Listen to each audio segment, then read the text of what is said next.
ஒரு vegetable omelette எப்படி பண்ணலாங்கிறத cover பண்ணியிருக்கேங்க. பொடியாக கட் பண்ணி வச்சிருக்கிற வெங்காயம், பச்சை மிளகாய், துருவின கேரட், பொடி பொடியாக கட் பண்ணி வச்சிருக்கிற கலர் கேப்சிகம் அண்ட் பச்சை கேப்சிகம், இதுக்கு எல்லாத்துக்கும் உப்பு போட்டு நல்லா அழுத்தி பிசைஞ்சு வச்சுக்கலாங்க.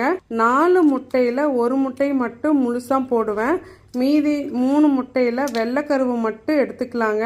அந்த முட்டையில் உப்பு சேர்த்தாம நல்லா கலக்கிக்கலாங்க. ஏன்னா காய்களில் ஏற்கனவே நம்ம உப்பு சேர்த்திருக்கிறோம். நல்லா கலக்கினதுக்கு அப்புறமா அந்த காய்களையும் சேர்த்து நல்லா கலந்து வச்சுக்கலாங்க.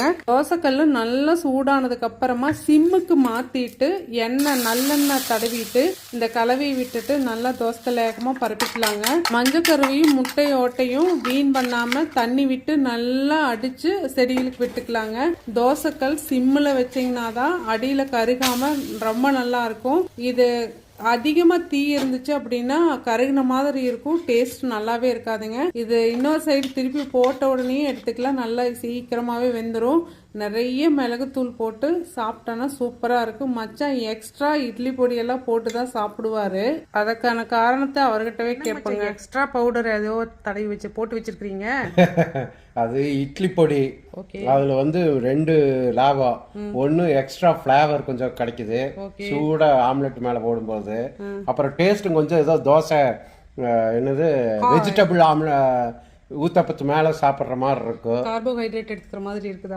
எங்க இருந்தாலும் அதோட ருசி தான். பல ஒரு வெஜிடபிள் ஆம்லெட் எப்படி பண்ணலாங்கிறத கவர் பண்ணியிருக்கேங்க. பொடியாக கட் பண்ணி வச்சிருக்கிற வெங்காயம், பச்சை மிளகாய், துருவின கேரட், பொடி பொடியாக கட் பண்ணி வச்சிருக்கிற கலர் கேப்சிகம் அண்ட் பச்சை கேப்சிகம், இதுக்கு எல்லாத்துக்கும் உப்பு போட்டு நல்லா அழுத்தி பிசைஞ்சு வச்சுக்கலாங்க. 4 முட்டையில் 1 முட்டையை மட்டும் முழுசா போடுவேன். மீதி 3 முட்டையில் வெள்ளைக்கருவு மட்டும் எடுத்துக்கலாங்க. அந்த முட்டையில் உப்பு சேர்த்தாம நல்லா கலக்கிக்கலாங்க. ஏன்னா காய்களில் ஏற்கனவே நம்ம உப்பு சேர்த்திருக்கிறோம். நல்லா கலக்கினதுக்கு அப்புறமா அந்த காய்களையும் சேர்த்து நல்லா கலந்து வச்சுக்கலாங்க. தோசைக்கல் நல்லா சூடானதுக்கு அப்புறமா சிம்முக்கு மாத்திட்டு நல்லெண்ணெய் தடவிட்டு இந்த கலவையை விட்டுட்டு நல்லா தோசைக்கல் ஏகமா பரப்பிக்கலாங்க.